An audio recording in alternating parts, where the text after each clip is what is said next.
Good evening, everybody. Thank you so much for inviting me because it's a great honor to speak in this School of Law. I'm not a lawyer, unfortunately. I would wish I would be, but I worked for many years, as we heard, because I'm still diplomat, but taking some time off of my duties, and I'm here not in my capacity as a diplomat, but more like somebody who is working for the NGO who is protecting the refugees. But I worked a lot, many years with the international organization, so I was able to somehow learn a little bit about the international law.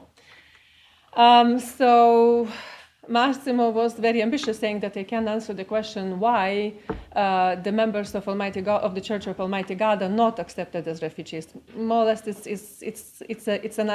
an open question to all of us. Why?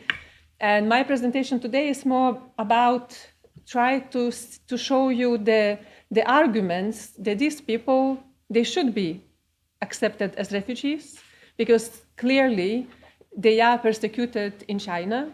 Clearly they are called beyond the law.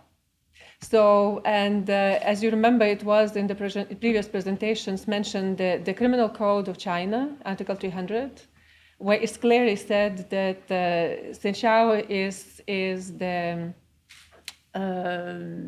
they should be persecuted. If they are caught, so they will be put in prison for 3 or 7 years or more into prison. So it's a clear persecution. And even further, that these people, they are not only the persecuted, because persecution is still, in a way, it might be mild persecution, right? So that you are not able completely to practice your faith. But we have quite many examples of the people who were even tortured, because they are destroyed for life, and they carried very deep trauma to this very day. So the arguments for the members of the Church of Almighty God is, first of all, those people, they are not migrants. So they are not seeking jobs. They are not seeking the financial assistance, because it's very important that these people, they live in a very close community and they help each other. So there are even here, you see some people who are the brothers and sisters of that group. So for them is the question of the protection. And the membership is very, very easy to define, because they are so close to each other. They keep in touch, in particular those who flee the China. So they really stay in touch all the time. They help each other. So, but the context, as you understand, and you all of you, you know, the context right now is very unfavorable, because we see what is happening in Europe, and all this bad discourse that is against the refugees. And even the media very often is involved in the bad of fake news, because the people who flee, in particular in Europe, they are not, all of them that we see, the images, they are not refugees. Most of them, they are illegal migrants who just pay the money for the human traffickers with the aim to cross the borders and enter Europe. And some of them pretending to be refugees, some of them, they are refugees. So it's very difficult situation. And then there is another problem that all of us, and I believe in Australia is the same, we have right now, is that far right parties, they are slowly becoming more and more strong. And their discourse, somehow, they reach people, and kind of radicalization of the societies is taking place. So the process is slow. We are more or less perhaps at the beginning or in the middle of the process.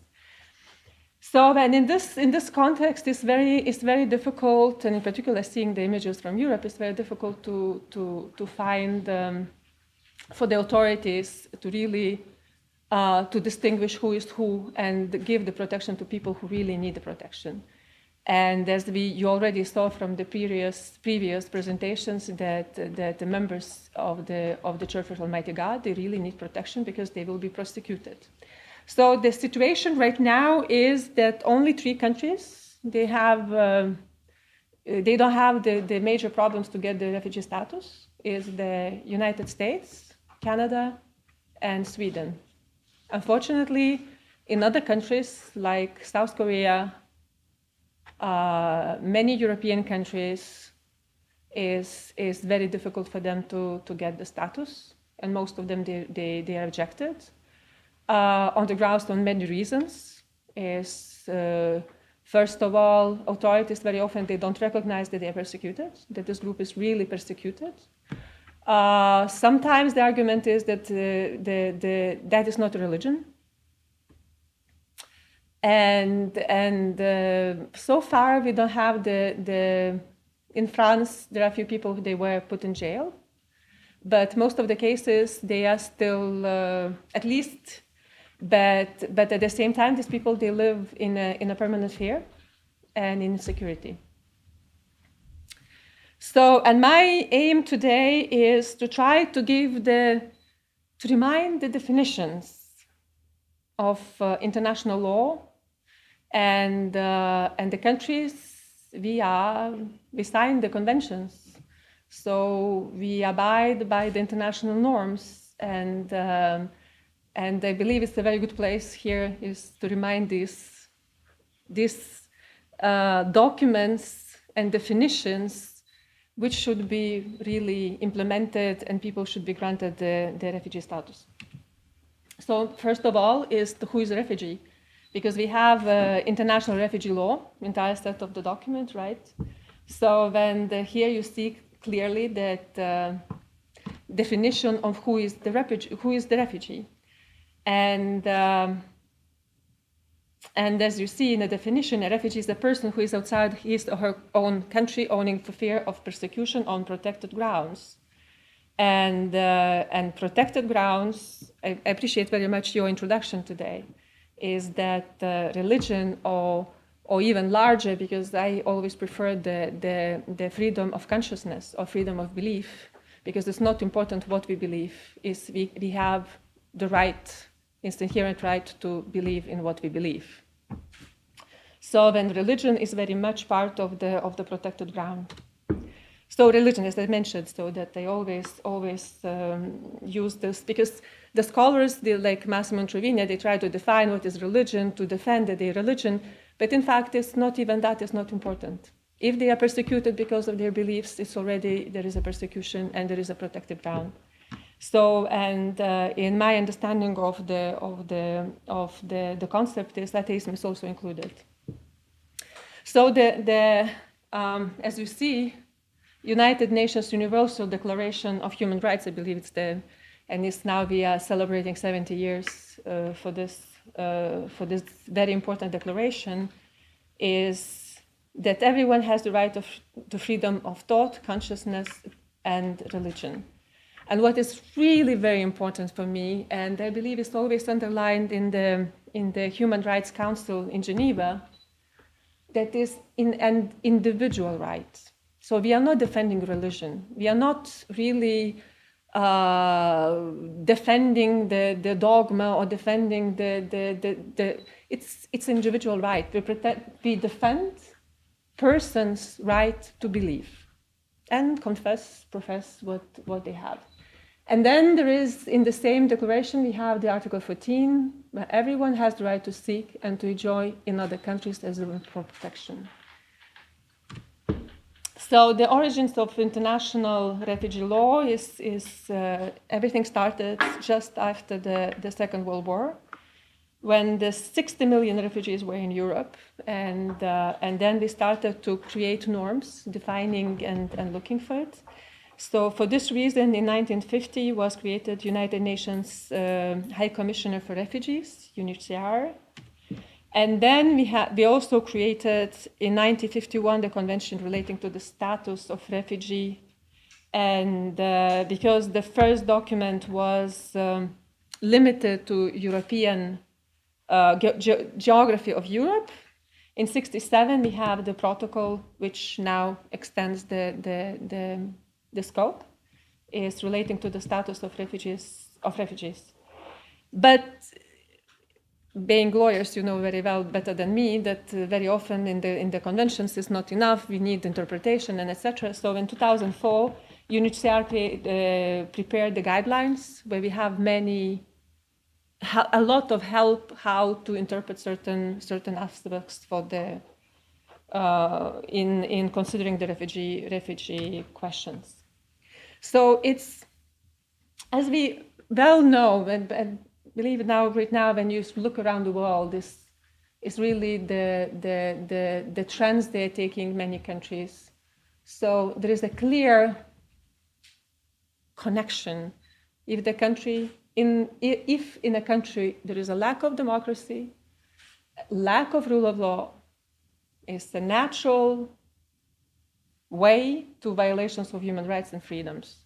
So China is the case, Russia is the case, Turkey is the case. So when there are violations of human rights and freedoms, certainly the intolerance starts to rise. And then another level is discrimination.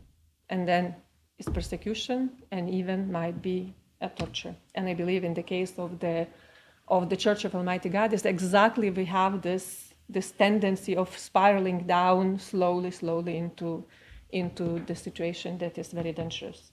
So that is the reminder of the persecution. That persecution is the systematic mistreatment of an individual or group by another individual or group. The most common forms are religious persecution, as we see, race and political persecution. So non-refoulement, so that is humanitarian law, international humanitarian law, that states should be very careful and not return the people who might be persecuted in their country. So, as I mentioned, in some countries there is, for instance, the authorities when they analyze the cases, is that sometimes there are doubts that perhaps the Church of Almighty God is not exactly the religion, or people, they are not practicing or religious enough. That's if you are a leader, so then perhaps the refugee status will be granted. But if you are not a leader, so you don't have the right. So in the case of the members of the Church of Almighty God, is that these people, not all of them, can prove that they were persecuted, for instance, personally. Like, for instance, the case in the situation in Australia, specifically, is that people, they apply for the refugee status, but only few got the refugee status because they were able to prove they were tortured and persecuted personally. But my argument is that what about those and they received the information that, for instance, tomorrow they will be arrested. So they are not persecuted yet because they fled before they were arrested. And the law, Criminal Code, Article 300 says that if they will be caught, they will be arrested. So, and there is even one more important detail, is that even around the countries, in some places, you have the banners encouraging people to denounce the members of Church of Almighty God, meaning with reward, because for the leaders, I don't remember the numbers, is bigger reward, and for the simple members is the smaller reward. So it's a clear basis of persecution. So when my presentation was to encourage you as lawyers to remember these arguments and not forget the people who really need imminent protection. Thank you so much.